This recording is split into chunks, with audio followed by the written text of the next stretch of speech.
estamos então, nesse momento, dando sequência à série de aulas a respeito da Trindade, que fala sobre o Deus triuno, este Deus que nos revela como sendo único.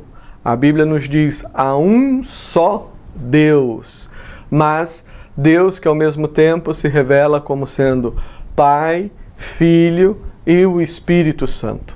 Esse Deus que é tão grandioso, que vai muito além da nossa capacidade de compreensão, mas ao mesmo tempo é um Deus que se relaciona conosco, e se relaciona conosco através da sua graça, que é revelada no Evangelho.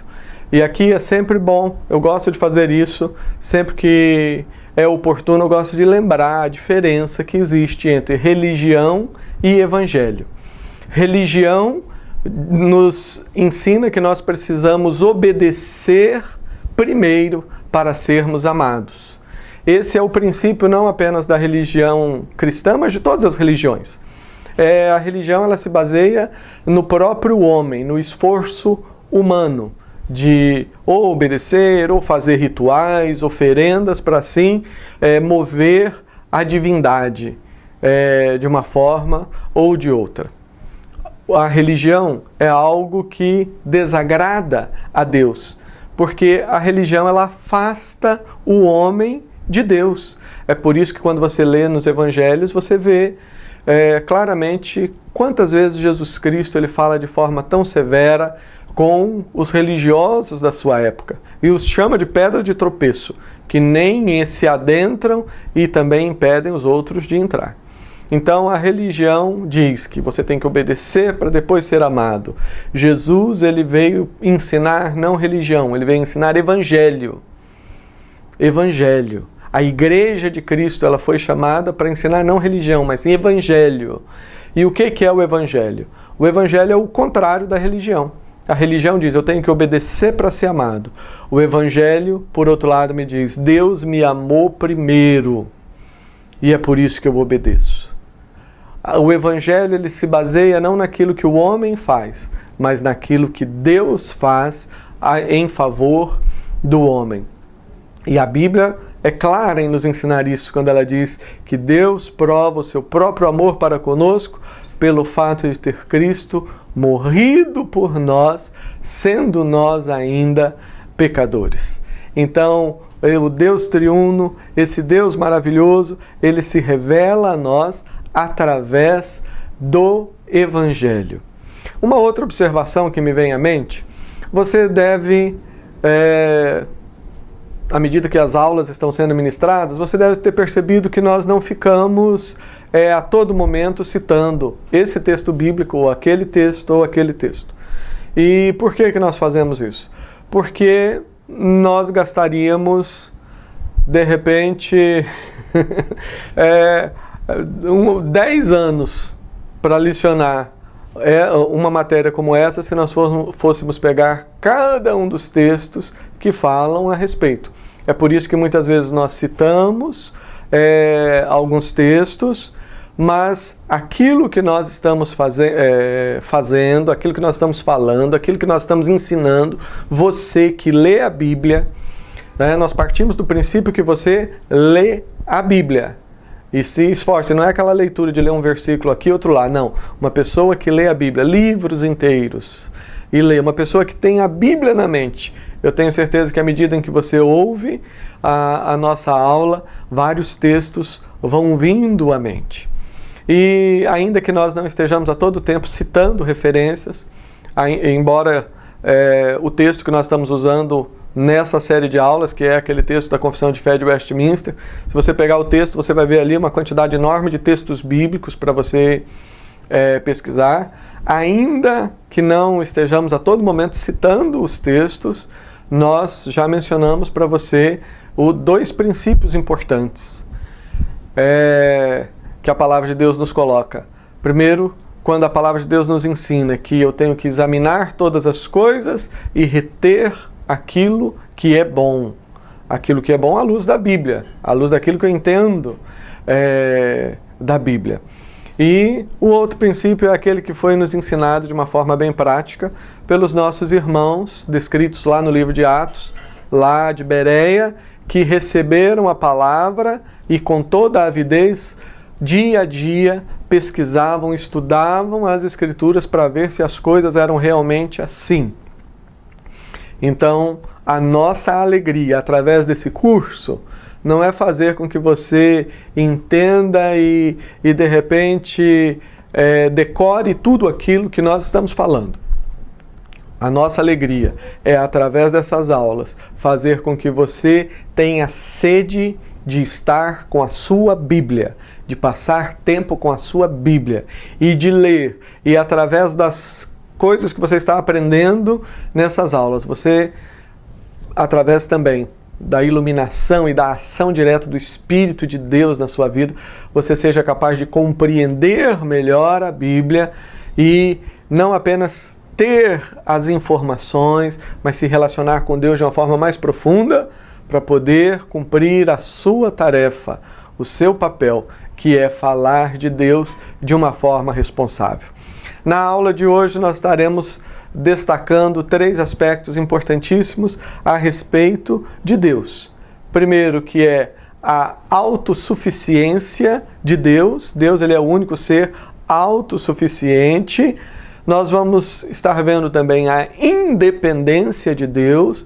Deus é um ser independente, ou seja, Deus ele não depende de nada além dele mesmo para ser quem ele é, e também a santidade de Deus.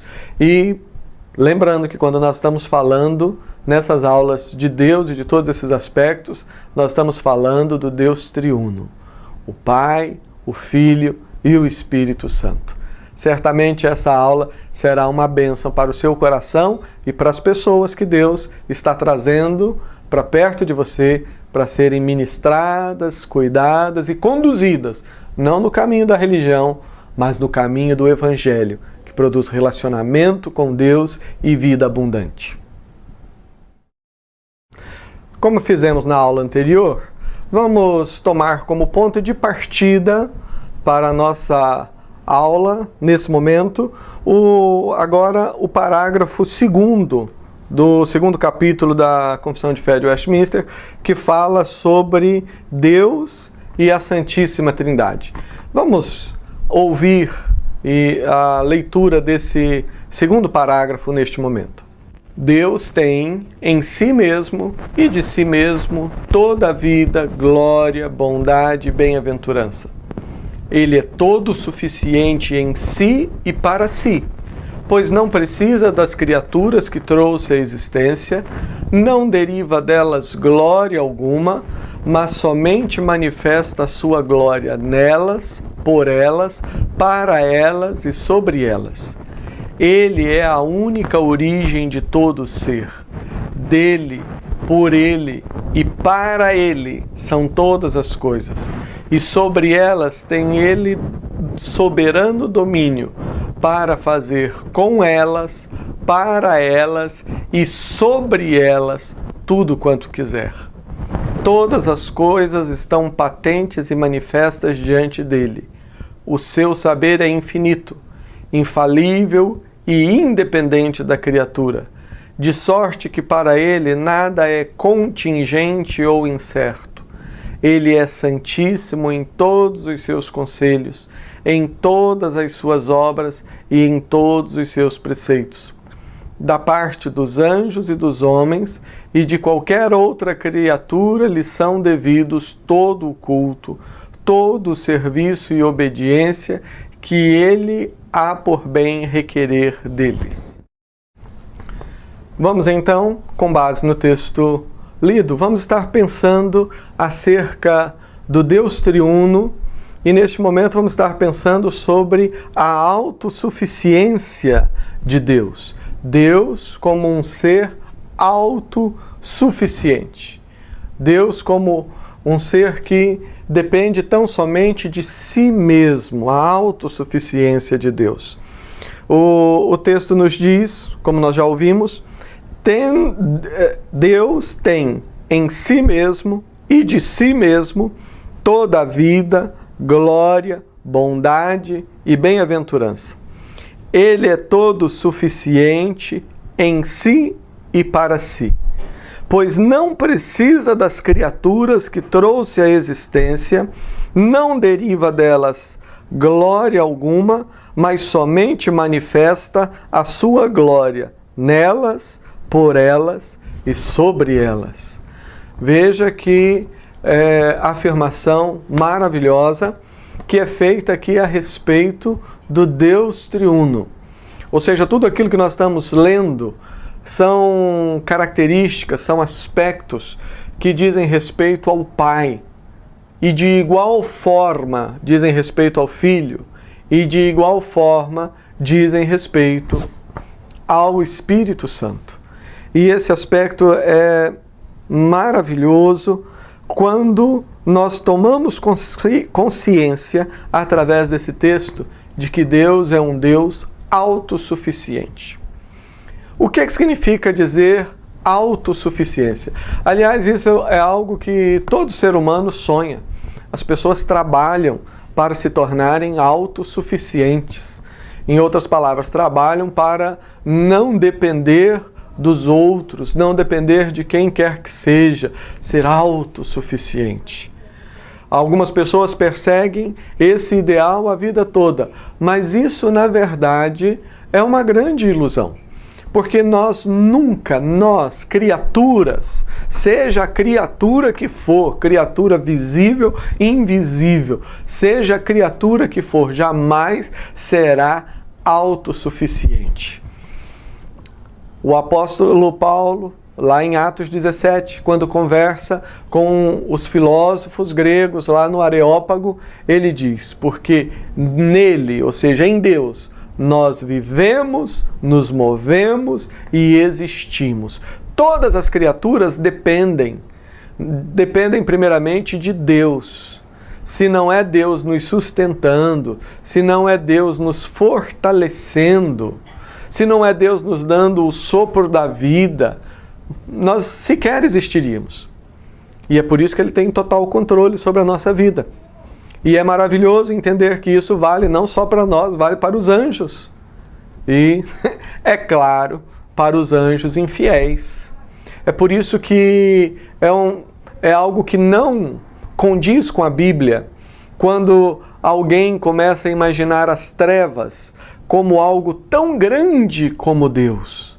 E, infelizmente, espero que aí na sua igreja não esteja acontecendo isso. Infelizmente, em alguns lugares se falam mais do inimigo do que de Deus. E é exatamente isso que o inimigo quer, ele quer ser o centro das atenções. Nós precisamos entender que Deus, Ele possui o controle sobre todas as criaturas.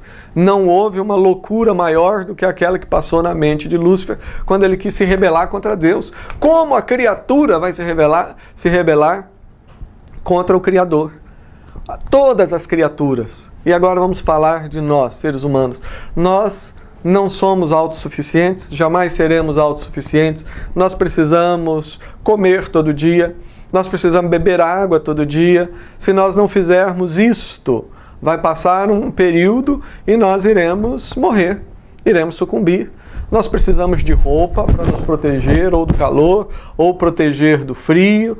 Nós precisamos de relacionamentos, precisamos de algo que nos abrigue, nós precisamos de um monte de coisa para existirmos. E, acima de tudo, nós precisamos de Deus, vivendo em nós e fazendo de nós pessoas plenas, pessoas felizes.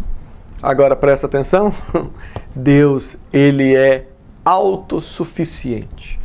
É o único ser autossuficiente. E é exatamente, entre outras coisas, a Trindade que faz com que Deus, essa característica, que a teologia chama de Trindade, que nós estamos chamando aqui da triunidade de Deus, o Deus triuno, é exatamente isso que faz com que Deus seja autossuficiente.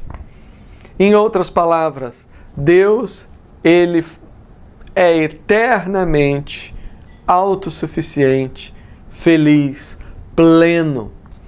Deus, Ele não precisa de nada além de si mesmo para ser eternamente quem Ele é. Quando você abre a sua Bíblia, lá no primeiro versículo da Bíblia, Gênesis 1:1, nós lemos: no princípio criou Deus o céu e a terra. A pergunta é, o que existia antes?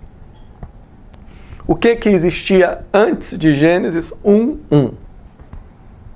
E a resposta é, existia tão somente Deus. Sim, só existia Deus. Antes de Gênesis 1:1, só existia Deus. Não existia anjo, não existia luz, não existia espaço, não existia... Nós temos até dificuldade de entender isso. Não existia nada, existia apenas Deus. Deus. Quando eu disse não existia luz, é no sentido não existia a claridade como o sol nos dá. Não existia, existia Deus. Deus é luz, né? Só existia Deus. Não existia anjos, não existia nada. Só Deus. Não existia vento, oxigênio, Deus. Apenas Deus. E no passado os teólogos até discutiam isso, né? Quanto tempo Deus esperou para criar todas as coisas? Uma pergunta que não nos leva a lugar nenhum, né? Tem pouco efeito prático. A Bíblia diz que de eternidade a eternidade, Deus é Deus. Agora, é muito importante nós compreendermos isso, que Deus, Ele tem em si mesmo e de si mesmo toda a vida, glória, bondade e bem-aventurança. Ele tem em si mesmo e de si mesmo toda a vida, glória, bondade e bem-aventurança. Em outras palavras, Deus, Ele é autossuficiente. Ele não depende de nada ou de ninguém para ser quem Ele é. Deus, como nós temos visto, Ele é um Deus relacional. Alguém diz que Deus é um Deus social. Ou seja, Deus, Ele não criou o homem para fazer companhia no sentido de que ele estava sozinho, solitário. Você tem que tomar cuidado com esse tipo de teologia que às vezes a gente escuta por aí, que faz do homem, do ser humano, o centro das atenções. E algumas pessoas, eu acho engraçado, elas ficam assim meio chateadas quando descobrem que elas não são o centro. O centro é Deus. Ele é o alfa, Ele é o ômega. Ele é o fundamento de todas as coisas e Ele é o fim último de todas as coisas. O objetivo principal de tudo sempre foi a sua glória. E Deus é esse Deus superabundante, como nós vamos ver em aulas subsequentes, quando nós estivermos falando sobre a criação. Ele é todo suficiente em si e para si. Ele é em todo suficiente. Deus, Ele nunca se sentiu solidão. Eu já escutei isso também. Deus criou o homem porque Ele estava se sentindo solitário. Deus nunca soube o que é solidão. Porque Deus, Ele eternamente é Pai, Filho e Espírito Santo. Deus é um Deus relacional. Deus, Ele nunca se sentiu infeliz. Estou infeliz porque estou sozinho, tenho que criar alguma coisa. Algumas pessoas falam e pregam coisas que dão a entender esse tipo de coisa, mas Deus, Ele é um Deus eterno e eternamente relacional, feliz, pleno. Em outras palavras, Deus, Ele não criou nada porque estava faltando. Pelo contrário, Deus criou todas as coisas porque estava sobrando. Deus é o Deus da superabundância. O relacionamento entre o Pai, o Filho e o Espírito Santo era algo tão pleno que que explodiu na forma da criação. E Deus, então, Ele não precisa das criaturas que trouxe à existência. Tem gente que não gosta disso aqui e acha que... Não, mas é fato, Deus, Ele não precisa. O que a palavra precisa significa? Significa necessidade. Quando eu falo que eu preciso determinada coisa, significa que eu tenho a necessidade. Eu preciso viver em sociedade, é uma necessidade. Viver solitário é uma coisa muito ruim. Não, eu preciso me alimentar. Todo ser humano precisa. E nós precisamos fazer esforços para que todos tenham condição isso. Quando eu falo de precisar, eu estou falando de necessidade.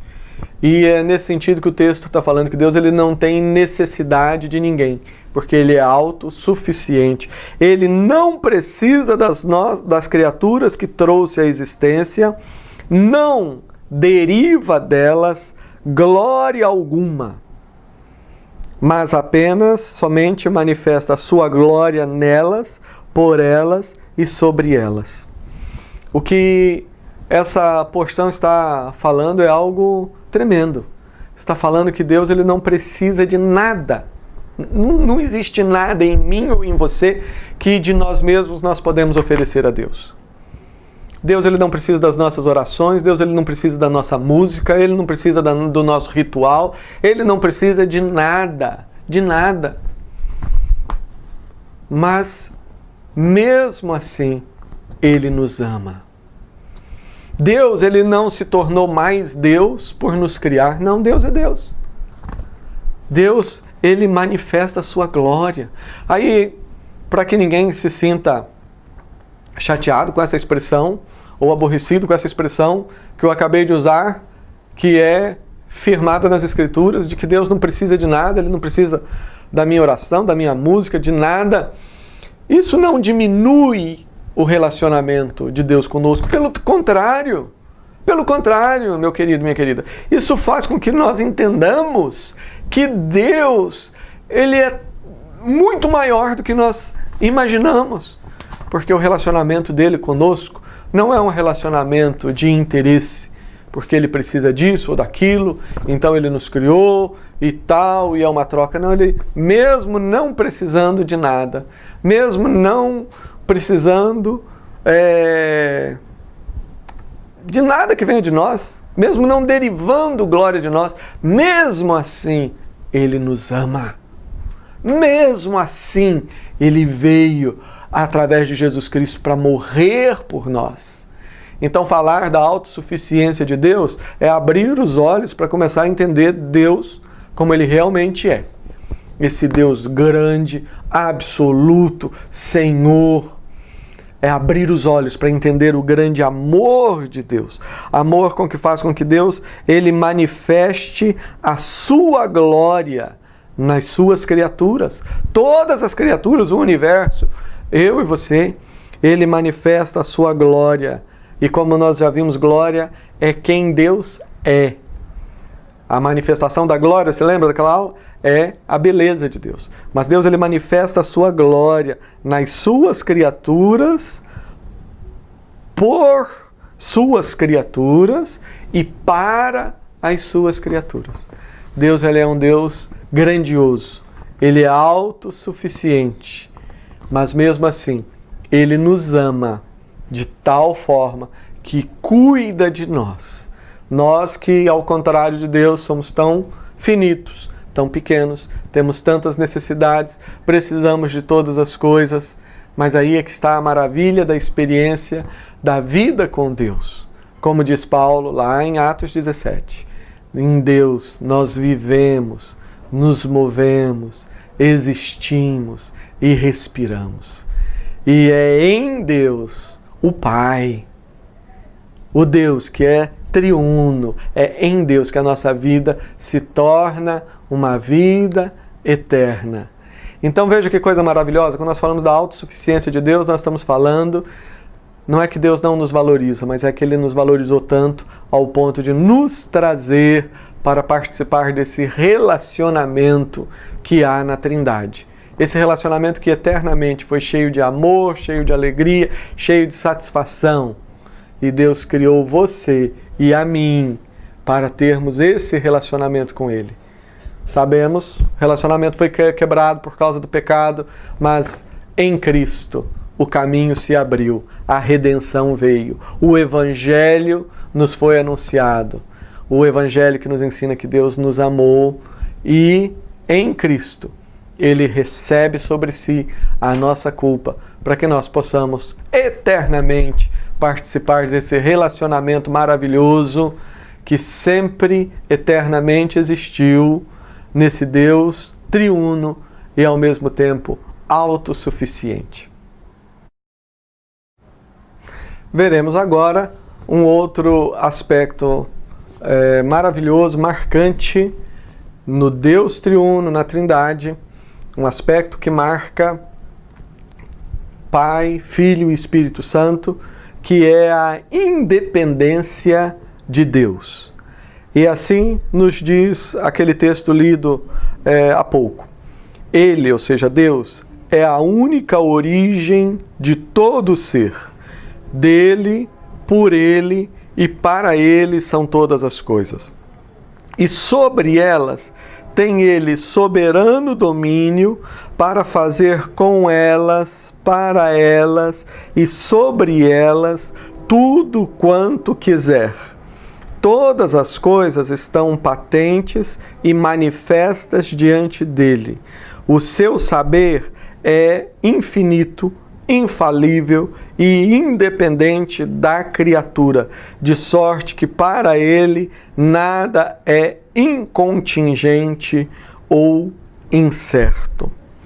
Olha só que esse aspecto que nos fala sobre a independência de Deus é algo que tem o efeito de produzir nos nossos corações paz, descanso e alegria.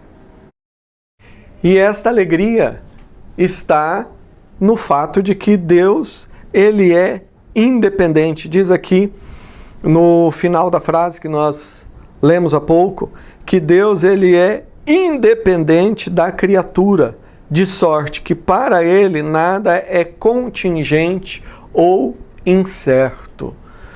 Quando nós falamos que Deus é independente, significa que Ele não depende. Ele não depende da criatura, Ele não depende das situações, Ele não depende disto ou daquilo, Ele não depende de nada além de si mesmo para realizar todos os seus desejos. Deus é um Deus independente.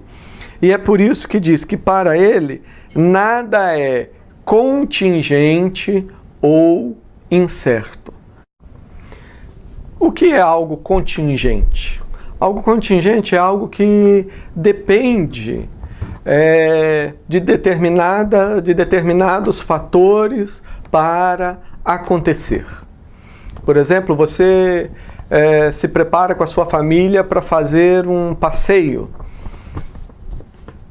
um piquenique, mas você depende do clima.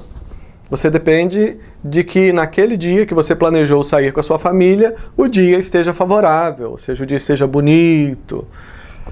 Se no dia que você planejou fazer alguma coisa estiver chovendo, tiver uma tempestade, coisas parecidas, você não vai poder sair, fazer aquele passeio, seja num parque, seja na praia, no rio, enfim, onde você gosta de passear. Isso são contingências. Às vezes você deseja fazer uma viagem, mas depende se você vai ter os recursos, depende disso, depende daquilo. Isso são as contingências. Você faz um plano e de repente naquele momento você recebe uma má notícia, alguma coisa ruim que aconteceu, alguém que está doente, enfim, e de repente você tem que mudar o seu plano. Isso é o que nós chamamos de contingências, ou seja, aquelas coisas que ocorrem e que nos impedem de realizarmos aquilo que temos planejado. É por isso que a Bíblia nos ensina que nós não devemos ter a prepotência de dizer, olha, eu vou fazer isso, vou fazer aquilo e vou viajar dia tal, mas a Bíblia diz, olha, ao invés disso você deve falar, se Deus quiser, eu não apenas irei lá, mas eu farei isso e farei aquilo. Porque nós não temos certeza de nada. Não temos certeza nem se vamos estar aqui no dia seguinte. Quando nós estamos falando da independência de Deus, nós estamos falando exatamente disso. Que para Deus não existe contingência, não existe incerteza. Deus, Ele possui controle sobre todas as suas criaturas. Ele governa todas as coisas. Todas as coisas estão patentes, manifestas diante dele. O seu saber é infinito, infalível e não depende das criaturas. Deus é um Deus que possui controle. Aqui essa independência de Deus diz respeito à sua soberania. Deus, ele é um Deus soberano. E por ser soberano, ele é um Deus também independente. Ele é a única origem de todo ser. Dele, por ele e para ele são todas as coisas. E sobre elas, ele tem soberano domínio para fazer com elas, para elas e por elas, tudo quanto quiser. Deus é Deus. Deus é Deus. Tão importante afirmar algo tão básico. Deus é Deus. Ou seja, Ele possui controle sobre todas as suas criaturas. Ele não depende delas, para ele nada é incerto. É por isso que você tem a Bíblia com centenas de profecias, todas elas já cumpridas. Na verdade, nós estamos esperando o cumprimento da última, que é a volta de Jesus Cristo. Alguns fatos que estão relacionados à volta, que também foram profetizados, mas estamos aguardando a volta de Cristo. Aleluia! Eu creio que nós somos a geração que possivelmente veremos esse fato tão glorioso, por isso temos que compreender a grandeza de Deus, falar sobre esses aspectos que nos ajudam a pensar não apenas na grandeza de Deus, mas pensarmos também na eternidade e em tudo que ela representa. Deus, ele possui então esse controle, ele é a origem de todo ser. Tudo que existe tem a sua origem em Deus. E é exatamente por isso que ele também possui controle sobre todas as coisas. E é por isso que para ele não existe essa possibilidade dele desejar realizar alguma coisa e não conseguir. Foi o que Jó, lá ao final da sua experiência no livro de Jó, ele conclui. Ele diz, ó Senhor, eu te conhecia só de ouvir, de ouvir falar, mas agora os meus olhos te veem. Agora eu sei que nenhum dos seus planos, Senhor, pode ser frustrado. Eu estou, evidentemente, falando aqui o texto com as minhas palavras, mas foi isso que Jó aprendeu, que Deus é Deus. Nenhum dos planos de Deus pode ser frustrado. Por que não pode ser frustrado? Porque Ele tem controle sobre tudo. Foi por isso que quando os anjos foram derrotados, aqueles que se rebelaram contra Deus, foram lançados na terra, eles sabiam que pouco tempo lhe restava, porque não há possibilidade de ser diferente. Não há possibilidade de ser diferente. Quando Deus determina, as coisas acontecem. Quando Ele, na sua grandeza, Ele determina nos amar, Ele nos chama, Ele nos abraça, nada pode nos tirar do seu amor, nada pode nos tirar das suas mãos.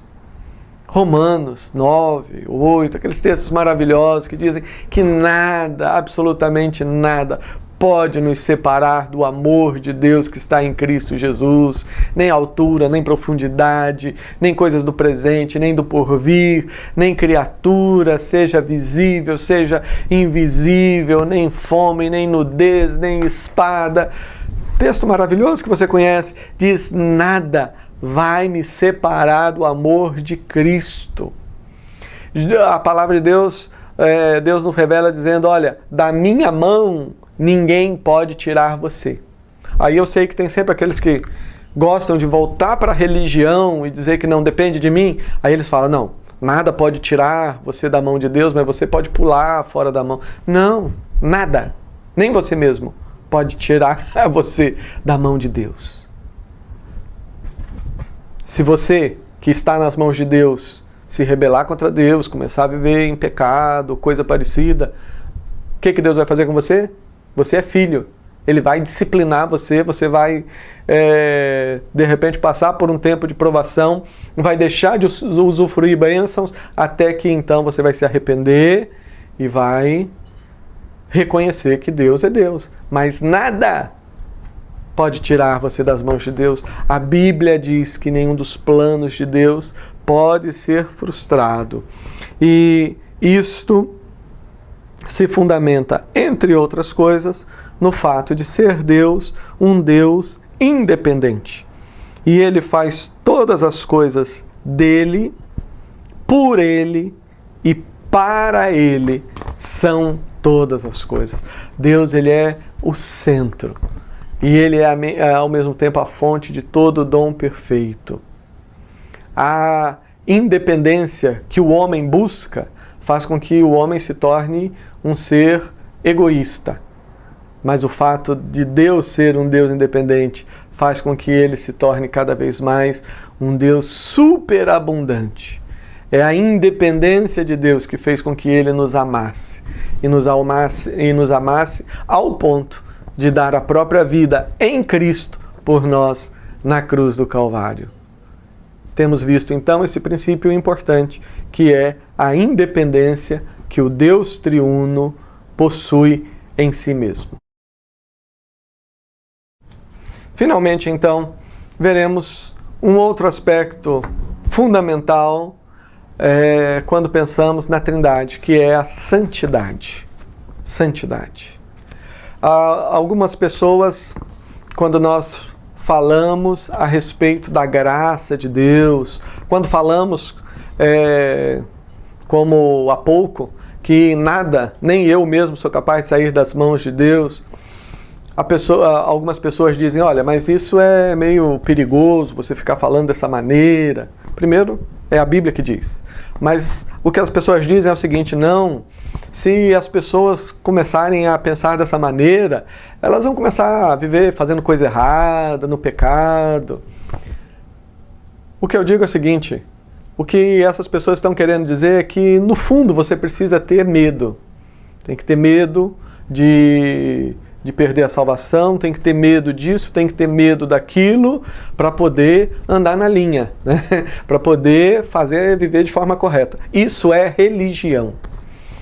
Eu tenho dito que não existe uma coisa que talvez entristeça mais o coração de Deus do que uma igreja cheia de pessoas que estão ali com medo de ir para o inferno. Medo não é base para relacionamento com Deus. A base para o relacionamento com Deus é o amor. Por outro lado, a salvação que o Deus triuno opera em nós, a salvação que o Espírito Santo opera nas nossas vidas, não é simplesmente uma questão de ideias novas. Não, é mudança de natureza. Mudança de natureza.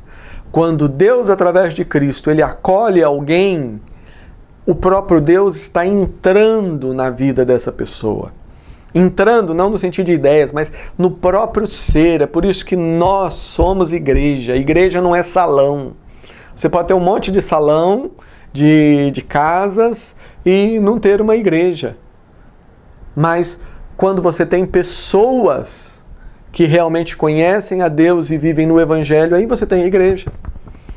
E Deus, Ele usa tudo. Por isso que na sua igreja, lá na sua comunidade, né, não tem problema, não é pecado. A igreja tem uma estrutura. Se Deus está abençoando, aleluia, vamos construir, né, para que a igreja tenha estruturas para a escola, para acolher pessoas, para abençoar vidas.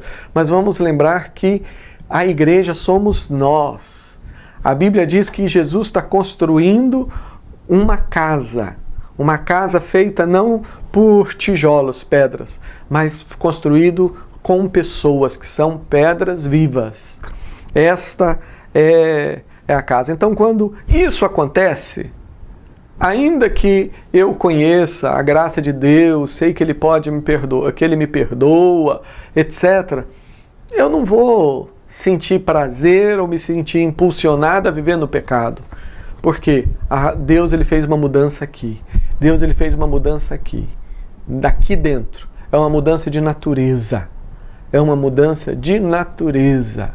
Deus ele coloca dentro de mim, coloca dentro de você, através de Jesus Cristo, agora uma nova natureza. Uma natureza santa. Então, é por isso que ensinar as coisas corretamente, como a Bíblia nos ensina, não vai fazer com que a pessoa se torne carnal ou coisa parecida. Pelo contrário, quanto mais nós compreendemos Deus, mais nós o amamos.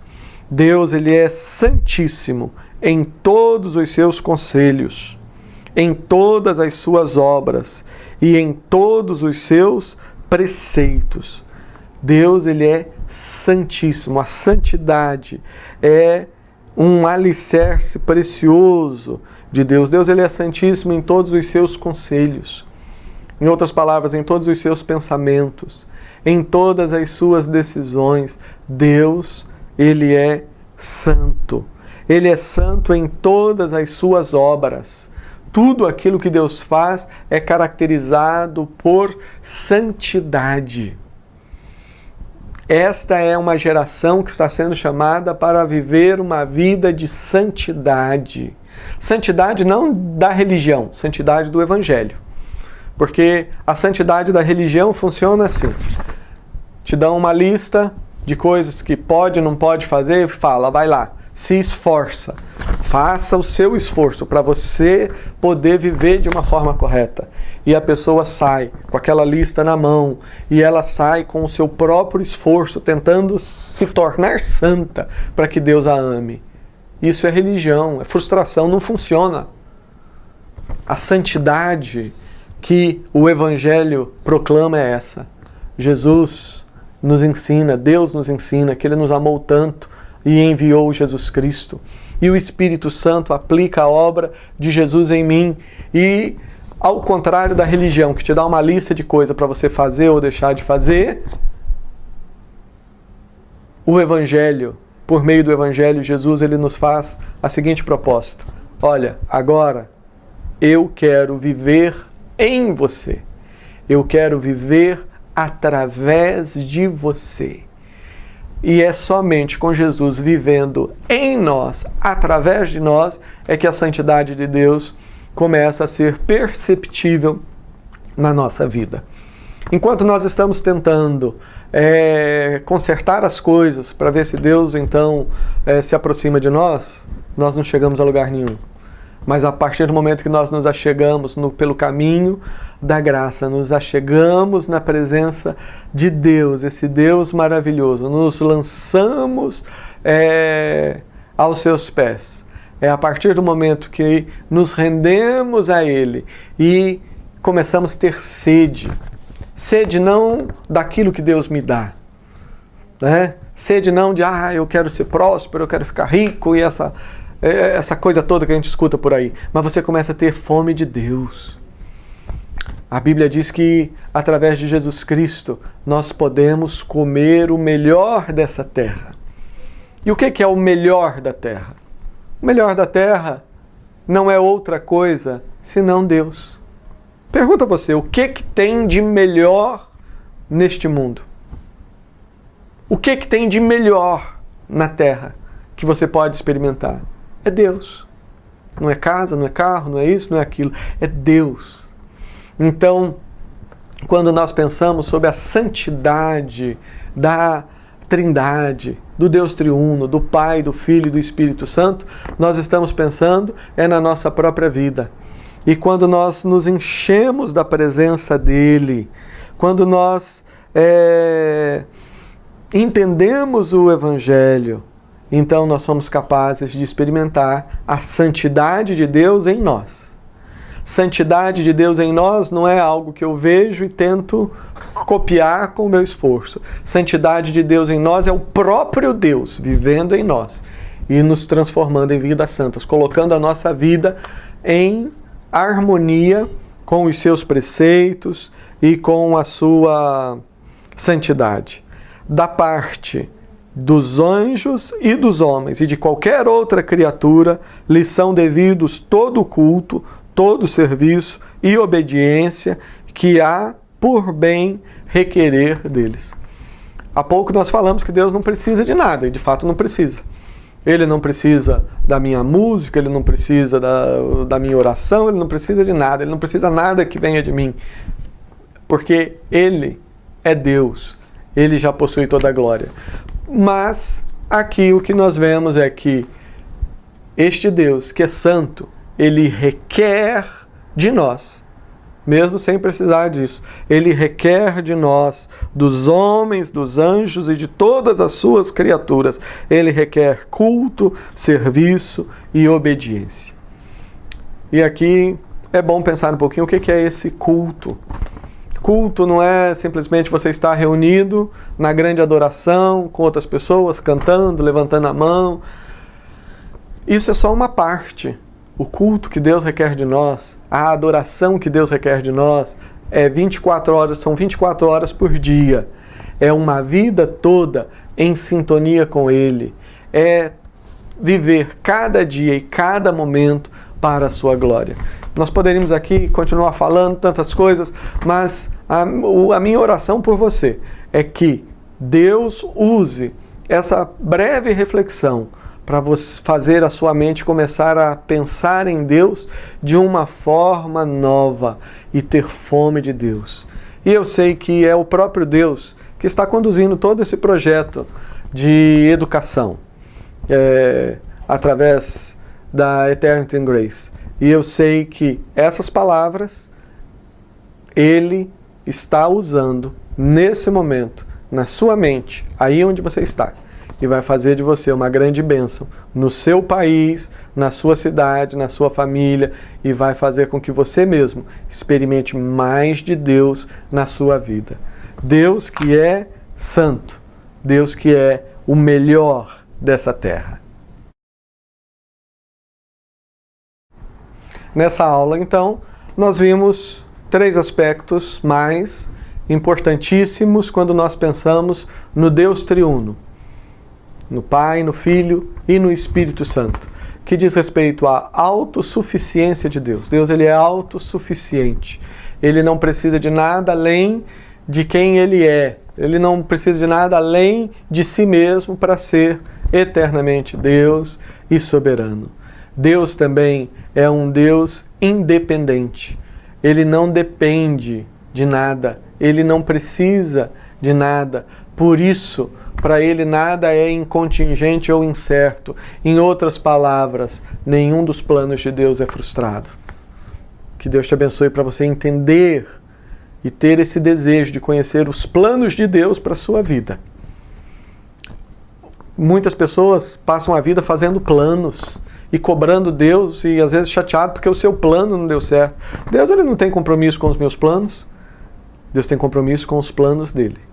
E o servo de Deus, a serva de Deus, a pessoa que conhece Jesus através do Evangelho, é uma pessoa que se dispõe nas mãos de Deus e busca de Deus a revelação do projeto de Deus para a sua vida.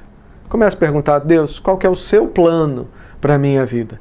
Porque Deus é independente e nenhum dos planos de Deus pode ser frustrado. E finalmente vimos a respeito de santidade. Santidade que é uma característica de Deus, santidade que Deus deseja ver em nós.